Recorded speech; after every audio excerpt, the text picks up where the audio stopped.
मेरे प्यारे देशवासियों, नमस्कार। इस बार जब मैं मन की बात के लिए जो भी चिट्ठियां आती हैं, कमेंट्स आते हैं, भांति भांति के इनपुट मिलते हैं, जब उनकी तरफ नजर दौड़ा रहा था तो कई लोगों ने एक बड़ी महत्वपूर्ण बात याद की। माय गॉव पर आर्यन श्री, बेंगलुरु से अनूप राव, नोएडा से देवेश, ठाणे से सुजीत, इन सभी ने कहा, मोदी जी इस बार मन की बात का 75वां एपिसोड है, इसके लिए आपको बधाई।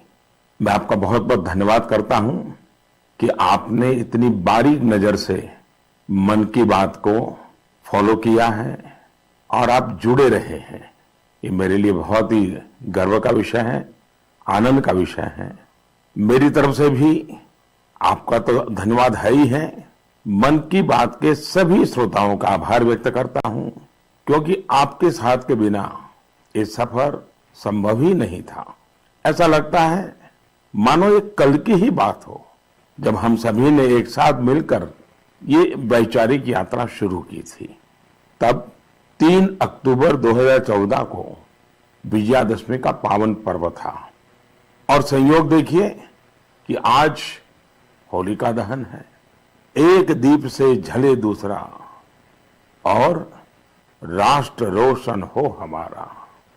इस भावना पर चलते चलते हमने ये रास्ता तय किया है। हम लोगों ने देश के कोने कोने से लोगों से बात की और उनके असाधारण कार्यों के बारे में जाना।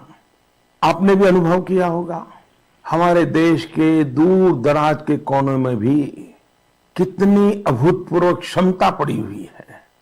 भारत मां की गोद में कैसे कैसे रत्न पल रहे हैं।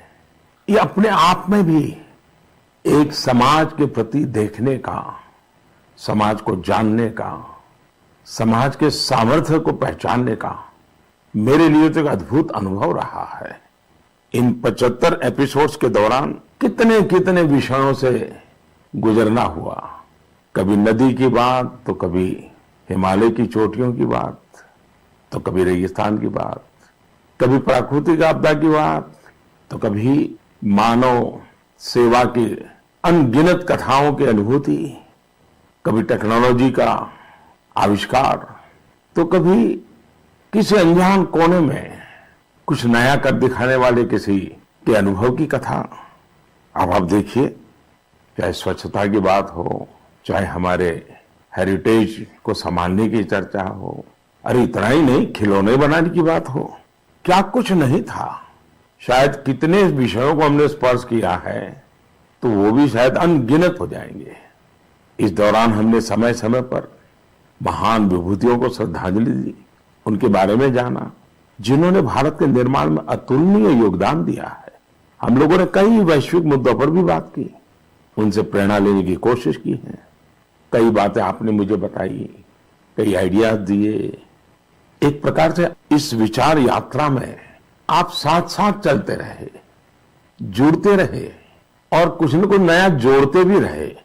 मैं आज इस 75वें एपिसोड के समय सबसे पहले मन की बात को सफल बनाने के लिए, समृद्ध बनाने के लिए और इससे जुड़े रहने के लिए हर श्रोता का बहुत बहुत आभार व्यक्त करता हूं। मेरे प्यारे देशवासियों, देखिए कितना बड़ा सुखद संयोग है। आज मुझे 75वीं मन की बात करने का अवसर, और यही महीना आजादी के 75 साल के अमृत महोत्सव के आरंभ का महीना। अमृत महोत्सव दांडी यात्रा के दिन से शुरू हुआ था और 15 अगस्त 2023 तक चलेगा। अमृत महोत्सव से जुड़े कार्यक्रम पूरे देश में लगातार हो रहे हैं। अलग अलग जगहों से इन कार्यक्रमों की तस्वीरें, जानकारियां लोग शेयर कर रहे हैं। नमो ऐप पर ऐसी ही कुछ तस्वीरों के साथ साथ झारखंड के नवीन ने मुझे एक संदेश भेजा है। उन्होंने लिखा है कि उन्होंने अमृत महोत्सव के कार्यक्रम देखे और तय किया कि वो भी स्वाधीनता संग्राम से जुड़े कम से कम 10 स्थानों पर जाएंगे। उनकी लिस्ट में पहला नाम भगवान बिरसा मुंडा के जन्म स्थान का है। नवीन ने लिखा है कि झारखंड के आदिवासी स्वतंत्रता सेनानियों की कहानियां वो देश के दूसरे हिस्सों में पहुंचाएंगे। भाई नवीन, आपकी इस सोच के लिए मैं आपको बधाई देता हूं। साथियों, किसी स्वाधीनता सेनानी की संघर्ष गाथा हो, किसी स्थान का इतिहास हो, देश की कोई सांस्कृतिक कहानी हो, अमृत महोत्सव के दौरान आप उसे देश के सामने ला सकते हैं, देशवासियों को उससे जोड़ने का माध्यम बन सकते हैं। आप देखिएगा, देखते ही देखते अमृत महोत्सव ऐसे कितने ही प्रेरणादायी अमृत बिंदुओं से भर जाएगा और फिर ऐसी अमृत धारा बहेगी जो हमें भारत की आजादी के 100 वर्ष तक प्रेरणा देगी, देश को नई ऊंचाई पर ले जाएगी, कुछ न कुछ करने का जज्बा पैदा करेगी। आजादी की लड़ाई में हमारे सेनानियों ने कितने ही कष्ट इसलिए सहे क्योंकि वो देश के लिए त्याग और बलिदान को अपना कर्तव्य समझते थे। उनके त्याग और बलिदान की अमर गाथाएं अब हमें सतत कर्तव्य पथ के लिए प्रेरित करें। और जैसे गीता में भगवान कृष्ण ने कहा है, नियतम कुरु कर्म त्वम कर्म ज्यायो हकर्मणः, उसी भाव के साथ हम सब अपने नियत कर्तव्यों का पूरी निष्ठा से पालन करें। और आजादी का अमृत महोत्सव का मतलब यही है कि हम नए संकल्प करें, उन संकल्पों को सिद्ध करने के लिए जी जान से जुट जाएं। और संकल्प वो हो जो समाज की भलाई के हो, देश की भलाई के हो, भारत के उज्जवल भविष्य के लिए हो। और संकल्प वो हो जिसमें मेरा अपना स्वयं का कुछ न कुछ जिम्मा हो, मेरा अपना कर्तव्य जुड़ा हुआ हो। मुझे विश्वास है गीता को जीने का ये सुवर्ण अवसर हम लोगों के पास है। मेरे प्यारे देशवासियों, पिछले वर्ष ये मार्च का ही महीना था, देश ने पहली बार जनता कर्फ्यू शब्द सुना था। लेकिन इस महान देश की महान प्रजा की महाशक्ति का अनुभव देखिए, जनता कर्फ्यू पूरे विश्व के लिए एक अचरज बन गया था। अनुशासन का ये अभूतपूर्व उदाहरण था। आने वाली पीढ़ियां इस एक बात को लेकर के जरूर गर्व करेगी। उसी प्रकार से हमारे कोरोना वॉरियर्स के प्रति सम्मान, आदर, थाली बजाना, ताली बजाना, दिया जलाना, आपको अंदाज नहीं है कोरोना वॉरियर्स के दिल को कितना छू गया था वो। और वही तो कारण है जो पूरी साल भर वे बिना थके, बिना रुके डटे रहे, देश के एक एक नागरिक की जान बचाने के लिए जी जान से जूझते रहे। पिछले साल इस समय सवाल था कि कोरोना की वैक्सीन कब तक आएगी। साथियों, हम सबके लिए गर्व की बात है कि आज भारत दुनिया का सबसे बड़ा वैक्सीनेशन प्रोग्राम चला रहा है। वैक्सीनेशन प्रोग्राम के तस्वीरों के बारे में मुझे भुवनेश्वर के पुष्पा शुक्ला जी ने लिखा है। उनका कहना है कि घर के बड़े बुजुर्गों में वैक्सीन को लेकर जो उत्साह दिख रहा है उसकी चर्चा मैं मन की बात में करूं। साथियों, सही भी है, देश के कोने कोने से हम ऐसी खबरें सुन रहे हैं, ऐसी तस्वीरें देख रहे हैं जो हमारे दिल को छू जाती हैं। यूपी के जौनपुर में 109 वर्ष की बुजुर्ग मां राम दुलिया जी ने टीका लगवाया है। ऐसे ही दिल्ली में भी 107 साल के केवल कृष्ण जी ने वैक्सीन की डोज ली है। हैदराबाद में 100 साल के जय चौधरी जी ने वैक्सीन लगवाई। और सभी से अपील भी है कि वैक्सीन जरूर लगवाएं। मैं ट्विटर, फेसबुक पर भी ये देख रहा हूं कि कैसे लोग अपने घर के बुजुर्गों को वैक्सीन लगवाने के बाद उनकी फोटो अपलोड कर रहे हैं। केरल से एक युवा आनंदन नायर ने तो इसे एक नया शब्द दिया है, वैक्सीन सेवा। ऐसे ही संदेश दिल्ली से शिवानी, हिमाचल से हिमांशु और दूसरे कई युवाओं ने भी भेजे हैं। मैं आप सभी श्रोताओं के इन विचारों की सराहना करता हूं। इन सब के बीच कोरोना से लड़ाई का मंत्र भी जरूर याद रखिए, दवाई भी कड़ाई भी। और सिर्फ मुझे बोलना ऐसा नहीं, हमें जीना भी है, बोलना भी है, बताना भी है और लोगों को भी दवाई भी कड़ाई भी इसके लिए प्रतिबद्ध बनाते रहना है। मेरे प्यारे देशवासियों, मुझे आज इंदौर की रहने वाली सौम्या जी का धन्यवाद करना है। उन्होंने एक विषय के बारे में मेरा ध्यान आकर्षित किया है और इसका जिक्र मन की बात में करने के लिए कहा है। ये विषय है भारत की क्रिकेटर मिताली राज जी का नया रिकॉर्ड। मिताली जी हाल ही में अंतर्राष्ट्रीय क्रिकेट में 10,000 रन बनाने वाली पहली भारतीय महिला क्रिकेटर बनी है। उनकी इस उपलब्धि पर बहुत बहुत बधाई। वनडे इंटरनेशनल्स में 7,000 रन बनाने वाली भी वो अकेली अंतर्राष्ट्रीय महिला खिलाड़ी है। महिला क्रिकेट के क्षेत्र में उनका योगदान बहुत शानदार है। 2 दशकों से ज्यादा के कैरियर में मिताली राज जी ने हजारों लाखों को प्रेरित किया है। उनके कठोर परिश्रम और सफलता की कहानी न सिर्फ महिला क्रिकेटरों बल्कि पुरुष क्रिकेटरों के लिए भी एक प्रेरणा है। साथियों, ये दिलचस्प है, इसी मार्च महीने में जब हम महिला दिवस सेलिब्रेट कर रहे थे तब कई महिला खिलाड़ियों ने मेडल्स और रिकॉर्ड्स अपने नाम किए हैं। दिल्ली में आयोजित शूटिंग में ISSF वर्ल्ड कप में भारत शीर्ष स्थान पर रहा। गोल्ड मेडल की संख्या के मामले में भी भारत ने बाजी मारी। ये भारत के महिला और पुरुष निशानेबाजों के शानदार प्रदर्शन की वजह से ही संभव हो पाया। इस बीच PV सिंधु जी ने BWF Swiss open super 300 tournament में सिल्वर मेडल जीता है। आज एजुकेशन से लेकर एंटरप्रेन्योरशिप तक, आर्म्ड फोर्सेस से लेकर साइंस एंड टेक्नोलॉजी तक हर जगह देश की बेटियां अपनी अलग पहचान बना रही हैं। मुझे विशेष खुशी इस बात से है कि बेटियां खेलों में अपना एक नया मुकाम बना रही हैं। प्रोफेशनल चॉइस के रूप में स्पोर्ट्स एक पसंद बनकर उभर रहा है। मेरे प्यारे देशवासियों, कुछ समय पहले हुई मैरीटाइम इंडिया समिट आपको याद है ना? इस समिट में मैंने क्या कहा था, क्या ये आपको याद है? स्वाभाविक है, इतने कार्यक्रम होते रहते हैं, इतनी बातें होती रहती हैं, हर बात कहाँ याद रहती है और उतना ध्यान भी कहाँ जाता है। स्वाभाविक है, लेकिन मुझे अच्छा लगा कि मेरे एक आग्रह को गुरु प्रसाद जी ने बहुत दिलचस्पी लेकर आगे बढ़ाया है। मैंने इस समिट में देश के लाइट हाउस कॉम्प्लेक्सेस के आसपास टूरिज्म फैसिलिटीज विकसित करने के बारे में बात की थी। गुरु प्रसाद जी ने तमिलनाडु के 2 लाइट हाउसों, चेन्नई लाइट हाउस और महाबलीपुरम लाइट हाउस की 2019 की अपनी यात्रा के अनुभवों को साझा किया है। उन्होंने बहुत ही रोचक फैक्ट्स शेयर किए हैं जो मन की बात सुनने वालों को भी हैरान करेंगे। जैसे चेन्नई लाइट हाउस दुनिया के उन चुनिंदा लाइट हाउस में से एक है जिनमें एलिवेटर मौजूद है।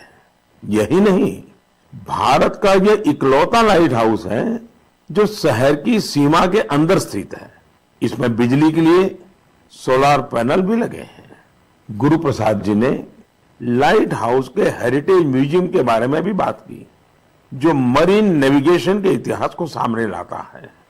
म्यूजियम में तेल से जलने वाली बड़ी बड़ी बत्तियां, कैरोसिन लाइट्स, पेट्रोलियम वेपर और पुराने समय में प्रयोग होने वाले बिजली के लैंप प्रदर्शित किए गए हैं। भारत के सबसे पुराने light house Mahabalipuram light house के बारे में भी गुरु प्रसाद जी ने विस्तार से लिखा है। उनका कहना है, इस लाइट हाउस के बगल में सैकड़ों वर्ष पहले पल्लव राजा महेंद्र वर्मन प्रथम द्वारा बनाया गया उल्कनेश्वरा टेम्पल है। साथियों, मन की बात के दौरान मैंने पर्यटन के विभिन्न पहलुओं पर अनेक बार बात की है, लेकिन ये लाइट हाउस टूरिज्म के लिहाज से यूनिक होते हैं। अपनी भव्य संरचनाओं के कारण लाइट हाउसेस हमेशा से लोगों के लिए आकर्षण के केंद्र रहे हैं। पर्यटन को बढ़ावा देने के लिए भारत में भी 71 लाइट हाउसेस आइडेंटिफाई किए गए हैं। इन सभी लाइट हाउस में उनकी क्षमताओं के मुताबिक museum, amphitheatre, open air theatre, cafeteria, children's park, eco friendly cottages और लैंडस्केपिंग तैयार किए जाएंगे। वैसे लाइट हाउसेस की बात चल रही है तो मैं एक यूनिक लाइट हाउस के बारे में भी आपको बताना चाहूंगा। ये लाइट हाउस गुजरात के सुरेंद्रनगर जिले में जिंजूवाड़ा नाम के एक स्थान में है। जानते हैं ये लाइट हाउस क्यों खास है?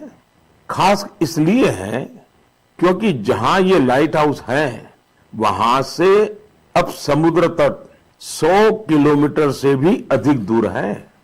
आपको इस गांव में ऐसे पत्थर भी मिल जाएंगे जो ये बताते हैं कि यहां कभी एक व्यस्त बंदरगाह रहा होगा।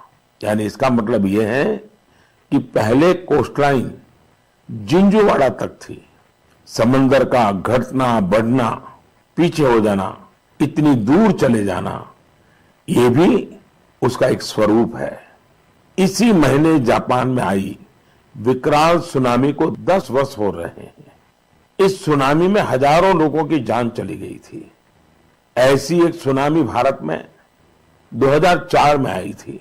सुनामी के दौरान हमने अपने लाइट हाउस में काम करने वाले हमारे 14 कर्मचारियों को खो दिया था।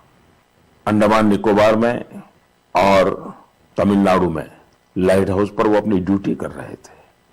कड़ी मेहनत करने वाले हमारे इन लाइट कीपर्स को मैं आदरपूर्वक श्रद्धांजलि देता हूं और लाइट कीपर्स के काम की भूरी भूरी प्रशंसा करता हूं। प्रिय देशवासियों, जीवन के हर क्षेत्र में नयापन, आधुनिकता अनिवार्य होती है, वरना वही कभी कभी हमारे लिए बोझ बन जाती है। भारत के कृषि जगत में आधुनिकता ये समय की मांग है। बहुत देर हो चुकी है, हम बहुत समय गंवा चुके हैं। एग्रीकल्चर सेक्टर में रोजगार के नए अवसर पैदा करने के लिए, किसानों की आय बढ़ाने के लिए परंपरागत कृषि के साथ ही नए विकल्पों को, नए नए इनोवेशंस को अपनाना भी उतना ही जरूरी है। व्हाइट रिवॉल्यूशन के दौरान देश ने इससे अनुभव किया है। अब बी फार्मिंग भी ऐसा ही एक विकल्प बनकर के उभर रहा है। बी फार्मिंग देश में शहद क्रांति या स्वीट रिवॉल्यूशन का आधार बना रही है। बड़ी संख्या में किसान इससे जुड़ रहे हैं, इनोवेशन कर रहे हैं। जैसे कि पश्चिम बंगाल के दार्जिलिंग में एक गांव है गुरदुम। पहाड़ों की इतनी ऊंचाई, भौगोलिक दिक्कतें, लेकिन यहां के लोगों ने हनी बी फार्मिंग का काम शुरू किया और आज इस जगह पर बने शहद की, मधु की अच्छी मांग हो रही है। इससे किसानों की आमदनी भी बढ़ रही है। पश्चिम बंगाल के ही सुंदरबन इलाकों का प्राकृतिक ऑर्गेनिक हनी तो देश दुनिया में पसंद किया जाता है। ऐसा ही एक व्यक्तिगत अनुभव मुझे गुजरात का भी है। गुजरात के बनासकांठा में बस 2016 में एक आयोजन हुआ था। उस कार्यक्रम में मैंने लोगों से कहा कि यहां इतनी संभावनाएं हैं, क्यों न बनासकांठा और हमारे यहाँ के किसान स्वीट रिवॉल्यूशन का नया अध्याय लिखे। आपको जानकर खुशी होगी, इतने कम समय में बनासकांठा शहद उत्पादन का प्रमुख केंद्र बन गया है। आज बनासकांठा के किसान हनी से लाखों रुपये सालाना कमा रहे हैं। ऐसा ही एक उदाहरण हरियाणा के यमुनानगर का भी है।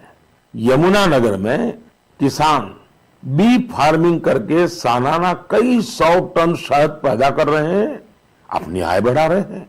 किसानों की इस मेहनत का परिणाम है कि देश में शहद का उत्पादन लगातार बढ़ रहा है और सालाना करीब 1.25 लाख टन पहुंचा है।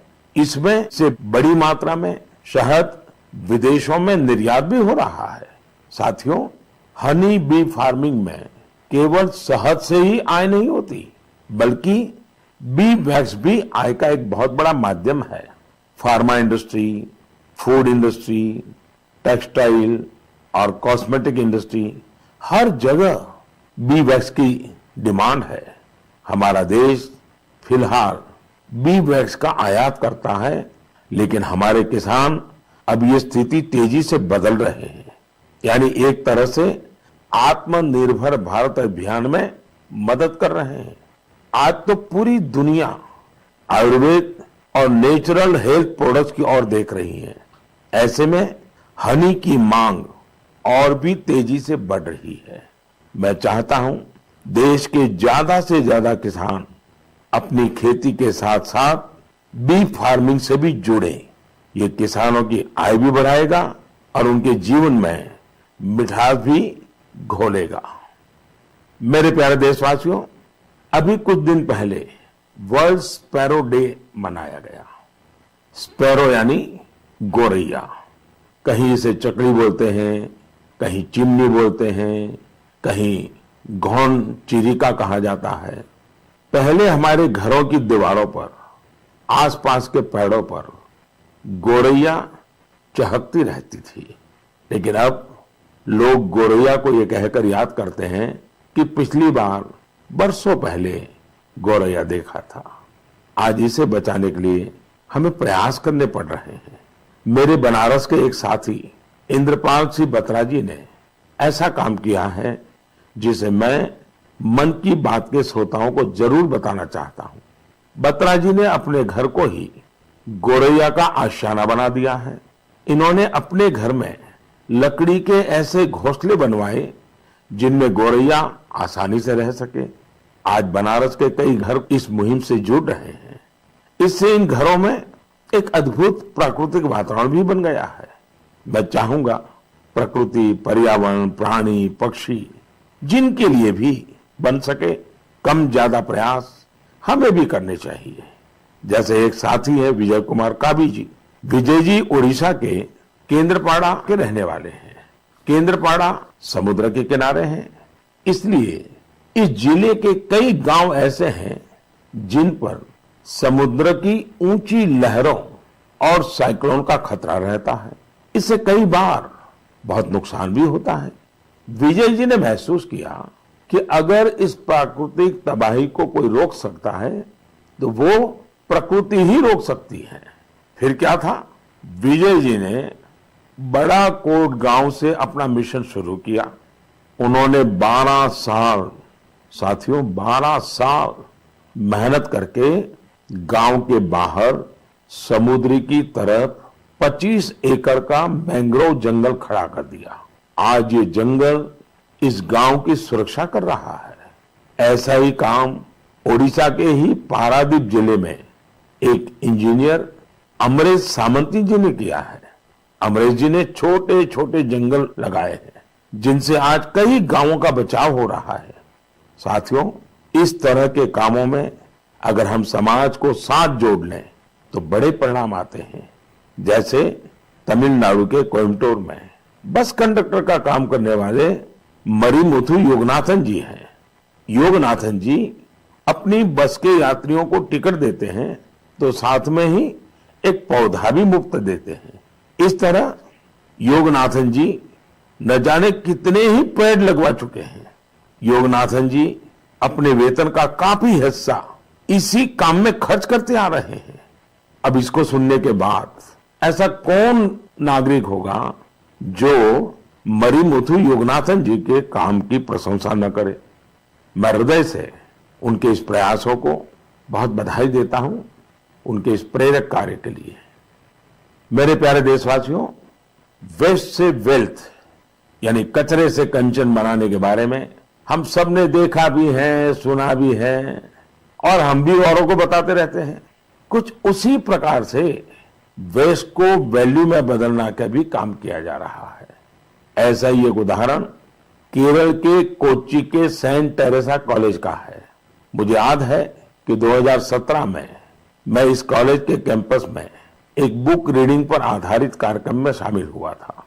इस कॉलेज के स्टूडेंट्स रीयूजेबल टॉयज बना रहे हैं, वो भी बहुत ही क्रिएटिव तरीके से। ये स्टूडेंट्स पुराने कपड़ों, फेंके गए लकड़ी के टुकड़ों, बैग और बॉक्सेस का इस्तेमाल खिलौने बनाने में कर रहे हैं। कोई विद्यार्थी पजल बना रहा है तो कोई कार और ट्रेन बना रहा है। यहाँ इस बात का विशेष ध्यान दिया जाता है कि खिलौने सेफ होने के साथ साथ चाइल्ड फ्रेंडली भी हो। और इस पूरे प्रयास की एक अच्छी बात यह भी है कि ये खिलौने आंगनवाड़ी बच्चों को खेलने के लिए दिए जाते हैं। आज जब भारत खिलौनों की मैन्युफैक्चरिंग में काफी आगे बढ़ रहा है तो वेस्ट से वैल्यू के ये अभियान, ये अभिनव प्रयोग बहुत मायना रखते हैं।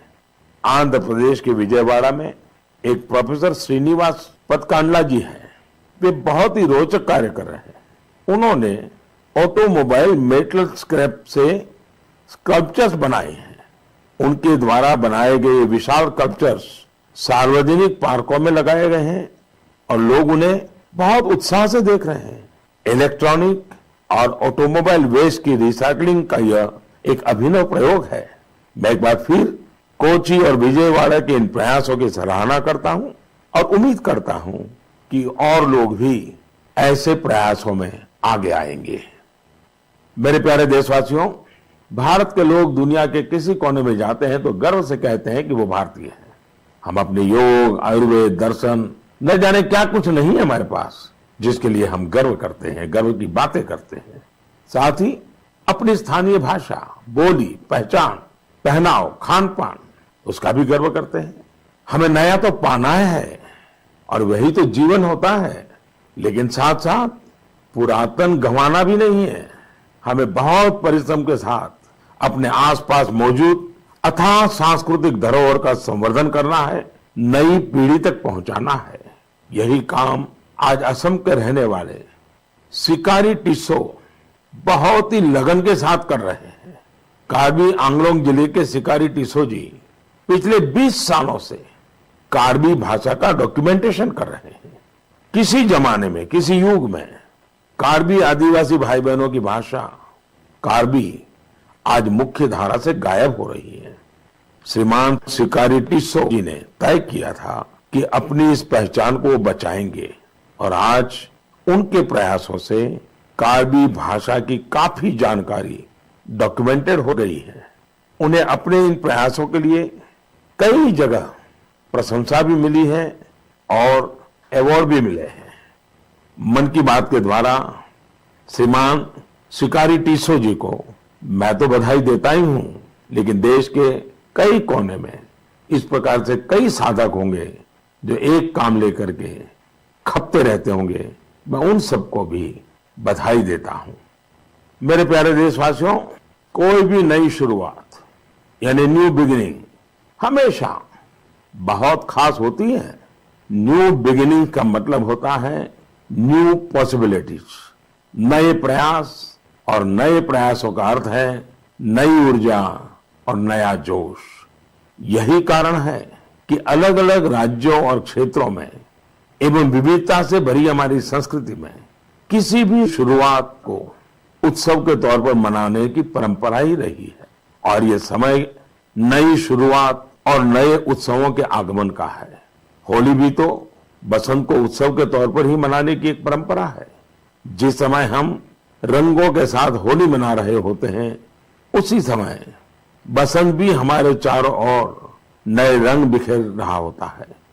इसी समय फूलों का खिलना शुरू होता है और प्रकृति जीवंत हो उठती है। देश के अलग अलग क्षेत्रों में जल्द ही नया साल भी मनाया जाएगा, चाहे उगादी हो या पुथंडू, गुड़ी पड़वा हो या बिहू, नवरे हो या पोइला, या फिर बोईशाख हो या बैसाखी। पूरा देश उमंग, उत्साह और नई उम्मीदों के रंग में सराबोर दिखेगा। इसी समय केरल भी खूबसूरत त्योहार विशु मनाता है। इसके बाद जल्द ही चैत्र नवरात्रि का पावन अवसर भी आ जाएगा। चैत्र महीने के 9वें दिन हमारे यहाँ रामनवमी का पर्व होता है। इसे भगवान राम के जन्मोत्सव के साथ ही न्याय और पराक्रम के एक नए युग की शुरुआत के रूप में भी माना जाता है। इस दौरान चारों ओर धूमधाम के साथ ही भक्ति भाव से भरा माहौल होता है, जो लोगों को और करीब लाता है, उन्हें परिवार और समाज से जोड़ता है आपसी संबंधों को मजबूत करता है। इन त्योहारों के अवसर पर मैं सभी देशवासियों को शुभकामनाएं देता हूं। साथियों, इस दौरान 4 अप्रैल को देश ईस्टर भी मनाएगा। जीसस क्राइस्ट के पुनर्जीवन के उत्सव के रूप में ईस्टर का त्योहार मनाया जाता है। प्रतीकात्मक रूप से कहें तो ईस्टर जीवन की नई शुरुआत से जुड़ा है। ईस्टर उम्मीदों के पुनर्जीवित होने का प्रतीक है। On this holy and auspicious occasion, I greet not only the Christian community in India, but also Christians globally. मेरे प्यारे देशवासियों, आज मन की बात में हमने अमृत महोत्सव और देश के लिए अपने कर्तव्यों की बात की। हमने अन्य पर्वों और त्योहारों को भी चर्चा की है। इसी बीच एक और पर्व आने वाला है जो हमारे संवैधानिक अधिकारों और कर्तव्यों की याद दिलाता है। वो है 14 अप्रैल डॉक्टर बाबा साहब आम्बेडकर की जन्म जयंती। इस बार अमृत महोत्सव में तो ये अवसर और भी खास बन गया है। मुझे विश्वास है बाबा साहब की इस जन्म जयंती को हम जरूर यादगार बनाएंगे। अपने कर्तव्यों का संकल्प लेकर उन्हें श्रद्धांजलि देंगे। इसी विश्वास के साथ आप सभी को पर्व त्योहारों की एक बार फिर शुभकामनाएं हैं। आप सब खुश रहिए, स्वस्थ रहिए और खूब उल्लास मनाइए। इसी कामना के साथ फिर से याद कराता हूं, दवाई भी कड़ाई भी। बहुत बहुत धन्यवाद।